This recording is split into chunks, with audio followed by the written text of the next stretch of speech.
Hello, and welcome to my low-risk hang gliding movie. I'm going to talk about risks which can be encountered by hang glider pilots and what can be done to minimize those risks. My goal is to establish standards which, if followed, will result in a 100% success rate in hang gliding. That means no accidents or injuries. First, I need to make some definitions to minimize confusion. When I say low-risk hang gliding, I mean to include paragliding. I think there should be one word which includes every glider which can be flown from the side of a mountain, and there already is one: hang glider. Hang gliders include flex wings, paragliders, rigid wings, and foot-launched sailplanes like the Swift. Learning to paraglide is a smart choice for someone who wants to experience low-risk hang gliding. I also use the word hang gliding to mean flying a flex wing. If I tell my wife I'm going hang gliding, then she will expect to see a long tube on my car. If I tell her I'm going paragliding, then she will only expect to see a large backpack in my car. I use the word low-risk pilots to refer to pilots who have demonstrated an ability to fly safely and can be expected to have an accident-free flight if they fly in low-risk conditions. Tall grass and trees. Tall grass on launch is a hazard because the pilot might drag a wingtip and have a bad launch. He might even trip on the grass. Trees below launch are a hazard because as they grow from year to year, they occupy the air which might be needed by the pilot to fly away from the hill.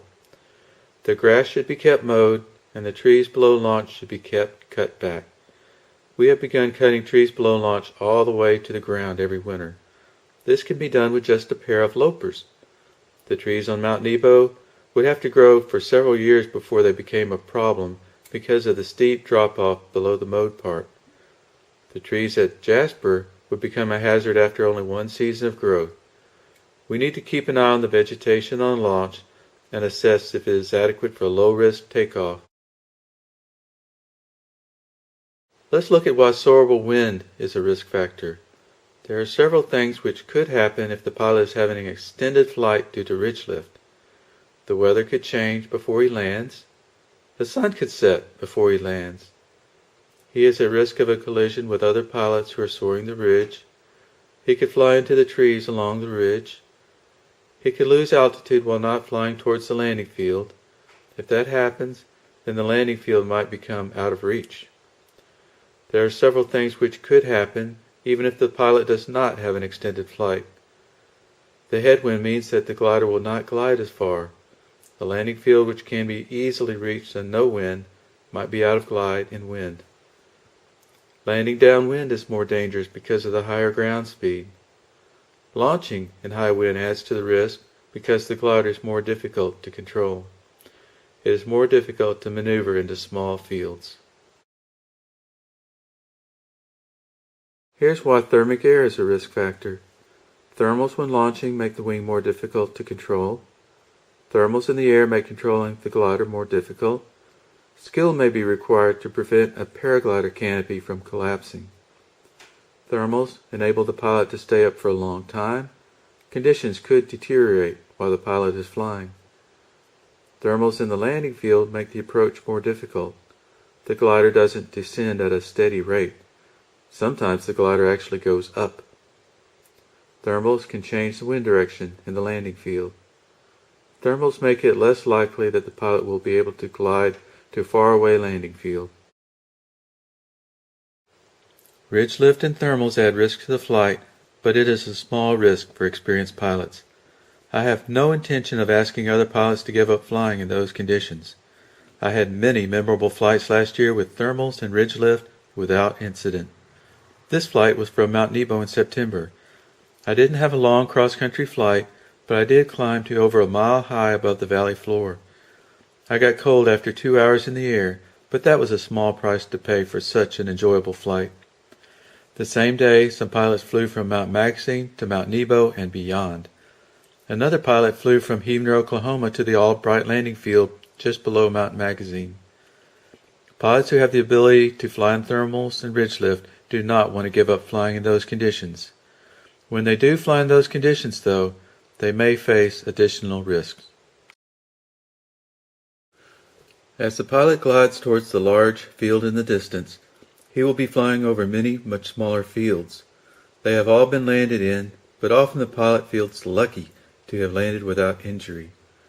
Because the fields are small, a precision approach is required.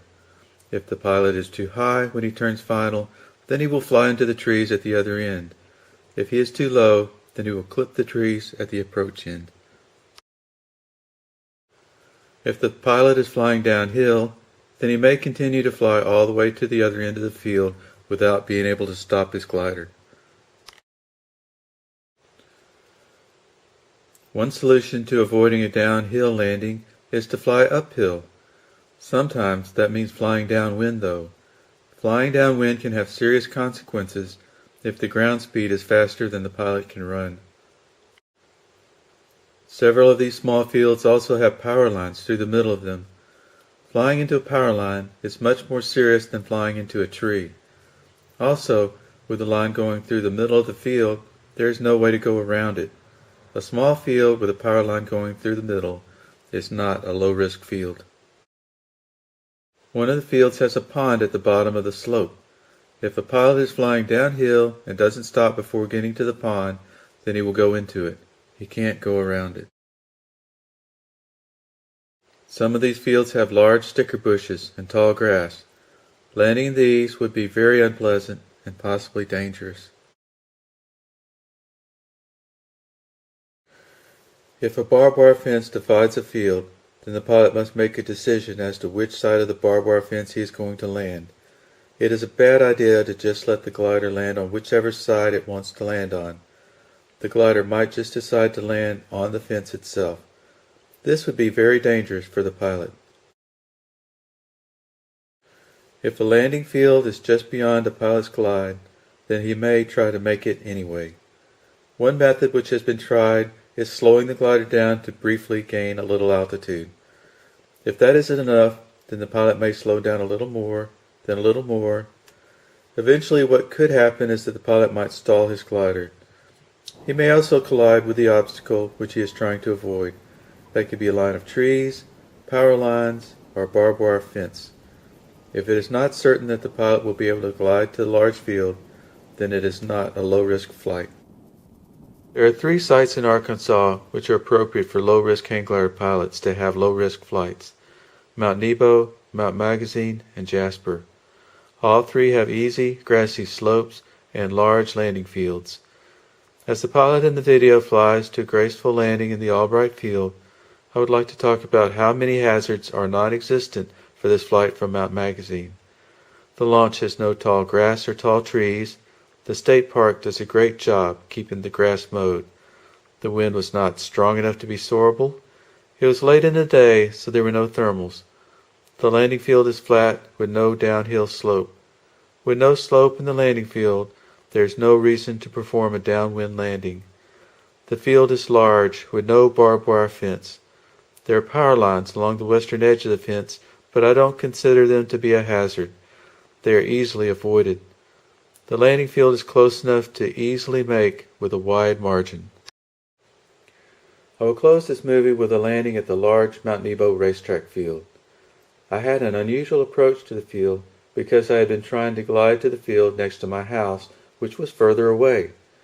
I decided that I might not make it, so I changed directions and headed for the closer field.